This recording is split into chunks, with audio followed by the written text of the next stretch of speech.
Hey, hope things are going okay. We're going to start out with the final leg of the Prufrock talk, um, and then I might have a wrap up talk video later as well. Okay. Um, so there's only 3 pages left of the demo, but having said that, these three are where the connections are all being bridged from the beginning of the poem to the end. So you got this circular pattern ongoing that connects everything together. Again, I use this analogy. It's like you're braiding together all these variety of ideas together. Okay, they do matter to each other. Okay, so what we're going to do, I'm going to share there we go, the share option here. Okay, this is the page we left off on, and I covered a majority of it on the last video. So just to keep in mind, this is confirmation of his greatest fear, being rejected by a woman. She will make a physical action. He will react in what he thinks is a positive physical seduction of her, and she will in turn say, "How dare you?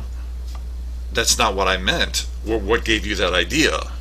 Okay, so his fear is being rejected by a woman of class. So again, you've got this division of classes put in place. The prostitutes he knows how to get. That's easy. Just show them the money. Whereas a woman of class, you're supposed to use your intellect. You're supposed to use your morals. You're supposed to use the ritual of tea time. But he doesn't know how to do that. Okay. Now this thing about Lazarus, I'm going to wrap up this page. Okay, but before that, you might notice here is the overwhelming question being mentioned one more time. Okay, so just keep in mind, his fear of rejection is controlling a portion of this overwhelming question.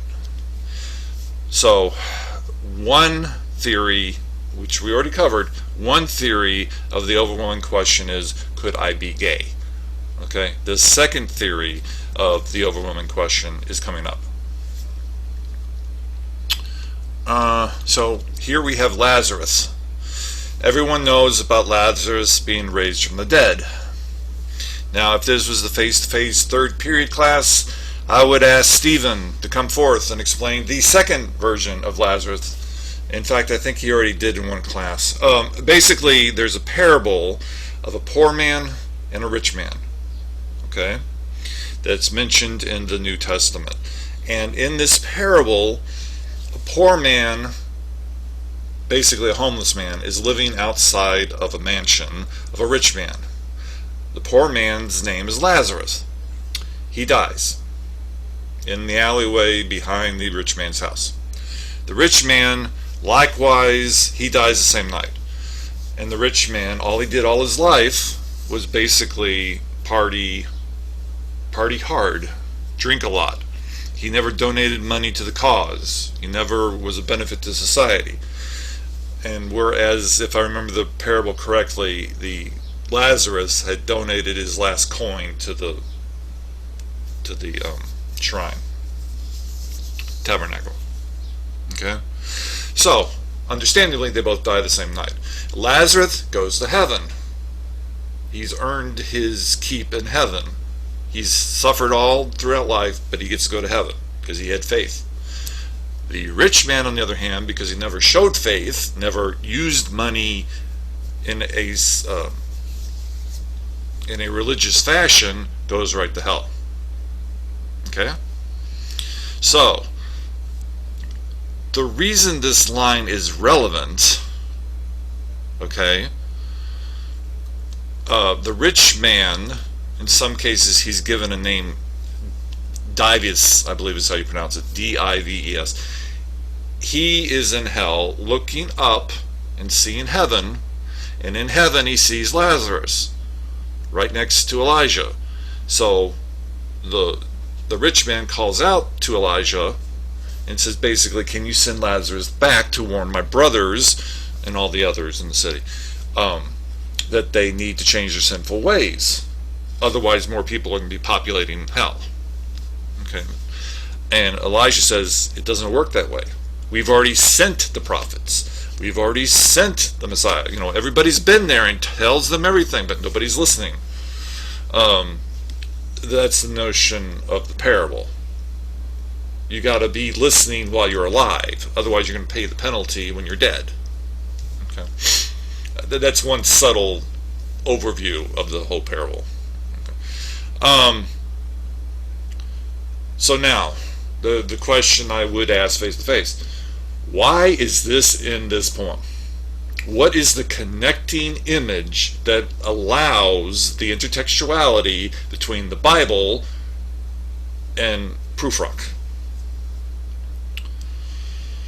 Okay, so what the connection is between the two characters, the poor man and the rich man, which is the one that Prufrock probably identifies with the most? It isn't Lazarus who goes to heaven, it's with the rich man who goes to hell. Prufrock is in hell.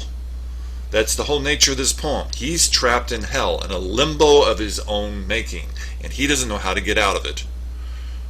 Just like the rich man. Okay?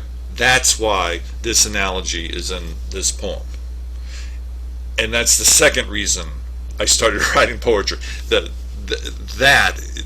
connections that can be built out of these metaphors and complex logic, I love. Okay? You're showing how well read you are and how much of the classics can still be used in a modern setting. And that's what modernism is all about. To show how the past correlates with the present. Okay. So that's that page.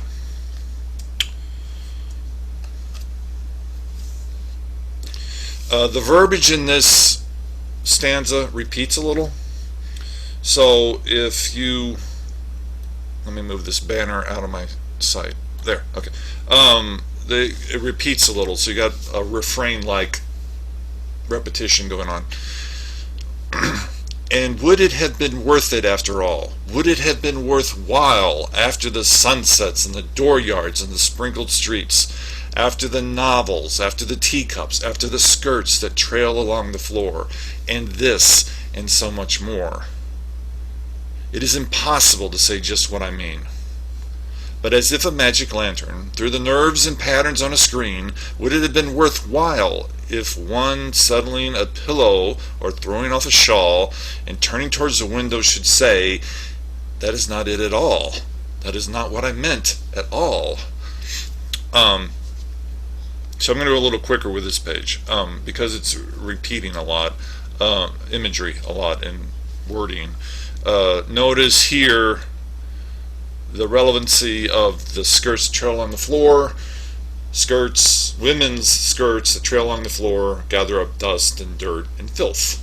Okay, yet another image that connects with Prufrock's mind. So it's this point in the poem where I began to lose all patience with the dude. This was it. He can't even talk to himself. He can't explain himself to himself. So at this point, you can figure out what his issues are. You just want to slap him across the face and say, dude, wake up, do something with your life. Make something of yourself.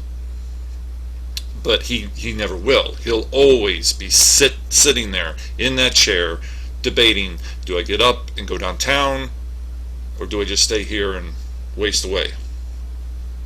That is his life, this circular rut.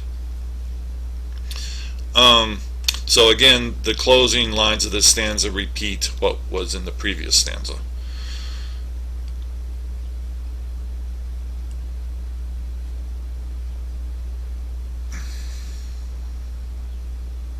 Oh, and as I put down here, yes, what the reason this is repeating is not to establish a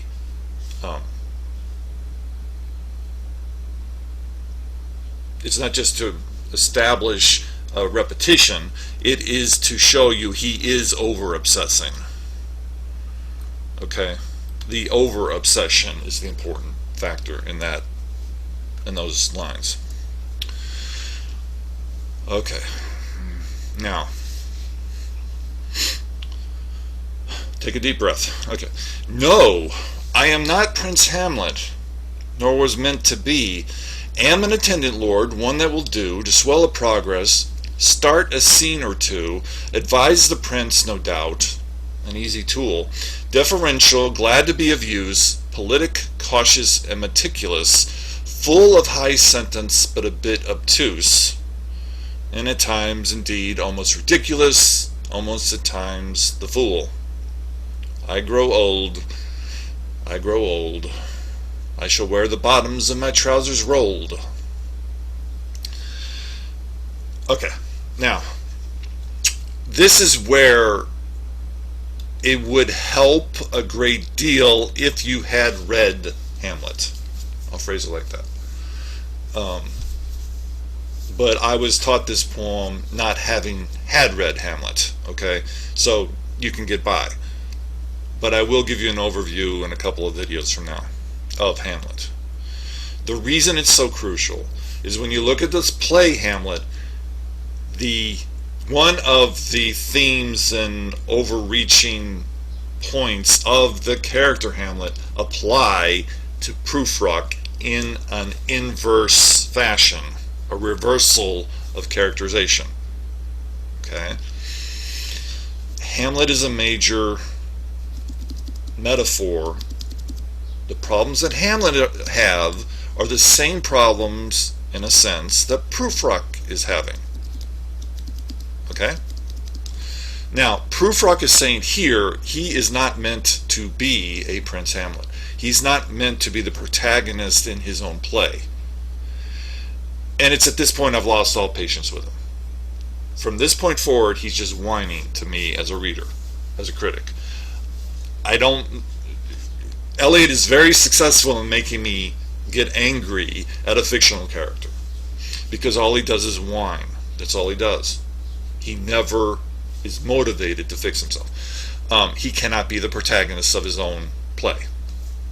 Okay, so that's what the majority of the lines here do. They show you what he could be. Now notice this line, it's a little academic joke. You don't even have to have read the play of Hamlet to know the important line from Hamlet that everyone recites wherever you go. The famous line, and if this was face-to-face, I'd ask you to repeat it to me, but the famous line from Hamlet is, to be or not to be, that is the question. You get the joke? What is it that Prufrock refuses to ask? Prufrock's refusing to ask the question. So in this case, the question is to be or not to be. And what Hamlet is doing with the famous line, he's saying, do I kill myself and just end it here in the middle parts of the play, or do I force myself to live on and get a resolution, a closure, find answers to my problems? Okay? So just like the parable of Lazarus, you had two choices. You have two choices, to be or not to be. The parallel use of choice, of two sides of an equation, run throughout this whole poem. You got two views of women, either prostitute or high class. You got two views of writing, high class literature, low class humor. So again, to be or not to be. Live and solve the problem, or just kill myself and end it all. So, Prufrock cannot ask the question. Prufrock does not have enough, to use the colloquial terms, he doesn't have enough guts to consider suicide. Now, I'm not advocating suicide, and neither is Eliot. But what I'm saying is a tragic hero, okay, the classic Shakespearean tragic hero, often will contemplate suicide and sometimes accomplishes suicide. And that's in literature. That's in the Greek plays. That's all over the place. Okay?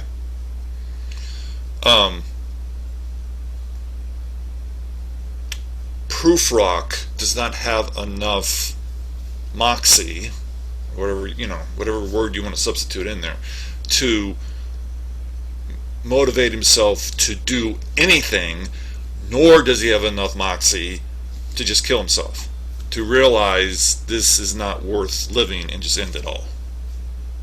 Okay? Let's see. The other major imagery in here, the Fool. That is a major reference. You could write a 15-page paper just over that one line, how Prufrock says he is like the fool.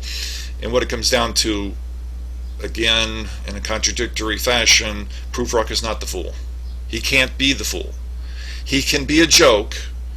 You can find him irritating like a comedian, like a Ben Stiller or Robin Williams, but the important thing is the fool, even in Hamlet, the fool is a major image. So in the play Hamlet, which is more likely who Prufrock is referring to, the fool's dead. Okay? So Prufrock is not dead. He's misreading the text. He can't go there. He wants himself to be dead, but he wouldn't be able to perform that. Okay? He feels he's dehumanized, like the dead Yorick. Alas, poor Yorick. Okay. When we get to King Lear, the fool, again, is a major representation. Shakespeare uses fools to apply higher analytical thinking, which is what Prufrock cannot do. So the one major takeaway from this whole poem, I'm saving it. I'm not doing this at the end. I'm doing it now. I've been saving it for now. The major takeaway is don't be like Prufrock. Don't rot away your life wishing for something to change and just sitting there in the chair saying, why can't I change, why can't I change, why can't I change? You're supposed to go out and make the changes. And that's what Prufrock can't do. Okay? And again, like I said, I've lost all patience. Anybody who sits there whining about how I keep growing old, I can't do anything, I'm too old, that's a Prufrock. Okay? And another thing to consider, he's not even yet middle-aged. He's somewhere in his 30s. A lot of critics bicker about his age, but it's understood that he is in his 30s. When you get to this point, you think he might be in his 50s, but he is young still. He has a way to go. He can make something of his life. He just refuses to. He's going to be locked in this hell of his own making.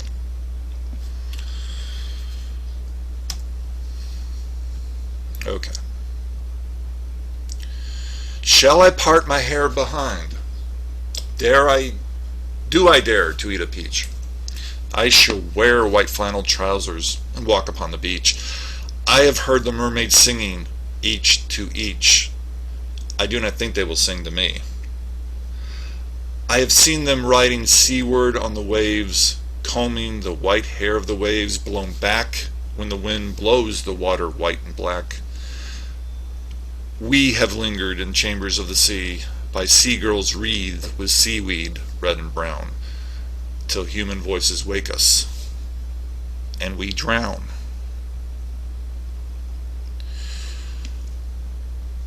So, in this closing series of 4 stanzas,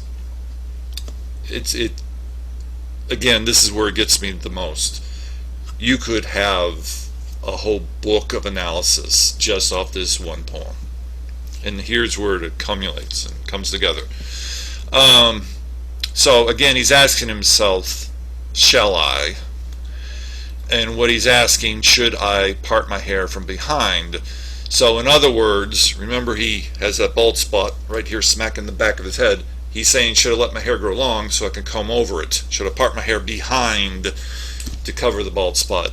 And everybody knows when you do that, it's obvious it's a comb over. It's obvious it's not working. Hence, that's why I shaved my head. Comb overs don't work. I wasn't even about to attempt it. So that's what that references. The infamous peach. Do I dare to eat a peach? That's another yonic symbol. The more common colloquial use of the word peach refers to one's butt, but there's another more elaborate use of the word, especially when you cut a peach in half. So I'll leave it at that. Another dirty reference from a schoolboy. Now, the infamous mermaids have popped up. He says in the past he's heard mermaids singing. It's a beautiful line. You almost have faith in him now. You get this false sense that maybe he can fix himself. He's fantasizing. He's using his imagination. He is attempting to step out of the hell and find a little paradise with mermaids. Okay? He'll stop wallowing in the cell of his own making and fantasize about mermaids. These Greek goddesses, demi-goddesses, okay, who sing out to sailors. But notice, that heavy word, but notice, that phrase. The mermaids are not singing to Prufrock. The mermaids are singing to each other. They don't know Prufrock exists. Okay, just like the women of class, he's being ignored. And that's when he whines some more. I do not think they will sing to me. So he's not even worthy of being sung to by a fantasy. So on one level, one could say scientifically he is attempting to perform a fantasy to relieve himself, and he can't even do that. He's failing in pleasing himself. He cannot get the fantasy girl to go out with him. And that's the whole point of a fantasy. You are in control of the fantasy. The fantasy is not in control of you. But in Prufrock's case, it's not working. So he's visualizing these mermaids, ignoring him, singing to each other. So as I have here, what could the mermaids represent in this dream? So I've told you on one level it is the upper class women. That's what the mermaids are. But the mermaids also serve a closer association to the prostitutes. Mermaids are not like the Little Mermaid from Disney. It's not like the Little Mermaid from Hans Christian Andersen. Mermaids are prostitutes of the ocean. They sing out to sailors, grab the sailors, and drown them. In some cases, they do have sex with them, but after that is over with, they've used them, they've wasted them, and the sailors drown. That is the classic Greek myth. Just like sirens. Sirens are bird-like creatures who sing off the coast to get sailors to swim off the ships and abandon their life to be a part of their life. And then they just toss them aside, like litter. So you've closed out the motif that we started at the very beginning of the poem with the oysters, and you close out with mermaids.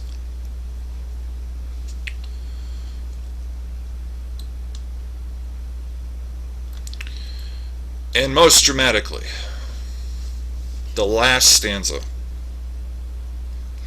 Notice the pronoun shift. Now he's talking in third person plural. I'm sorry, first person plural. It's no longer me, myself, and I. It's we, us, our. We have lingered in chambers of the sea. And we drown. So the question, which there is no right or wrong answer, the question critics will ask themselves is, who is included in the pronoun we? Is he just referring to a collective, royal collective, me, myself, and I equals we? Or is we modern man, the 1900s male figure? Okay, have men wasted their whole traditional image and destroying themselves in this nationalism that's gripping the global community at this point? And it is a fatalistic closure. We drown. As I put down here, as in all mankind, and yes, that's I'm excluding women, okay, not in a sexist manner, but this is in reference to men. Are men, have they destroyed themselves?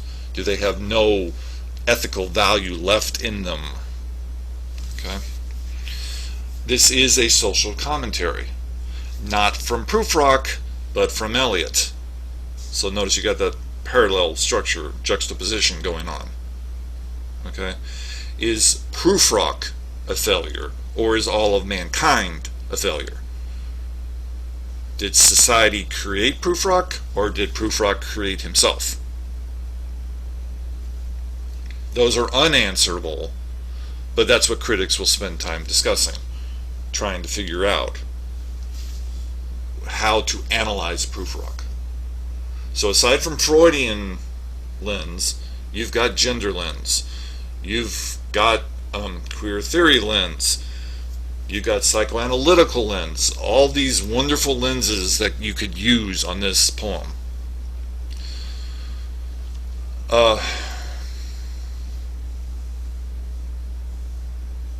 Okay, so that's the poem.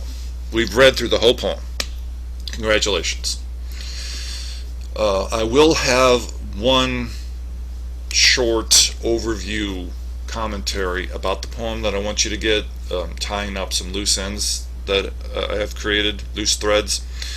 So, in the meantime, I do recommend you go back to the beginning and watch the videos in sequence one more time, just to make sure you understand what I'm talking about with the imagery, with the connections I've built. There will be a project coming up later at the end of this week where you will be doing a comparison of another writing, of a character in another writing, to Prufrock. Okay, so I want you to be sure you understand why Prufrock is flawed, what his issues with society are, what has he done and not done in life. Okay? And the one buzz phrase, I'll give this to you now, the one buzz phrase I've been using over and over and over in reference to Prufrock, he is in a hell of his own making. You will use that phrase in your analogy between Prufrock and the reading I'm about to give you in a few days. Okay?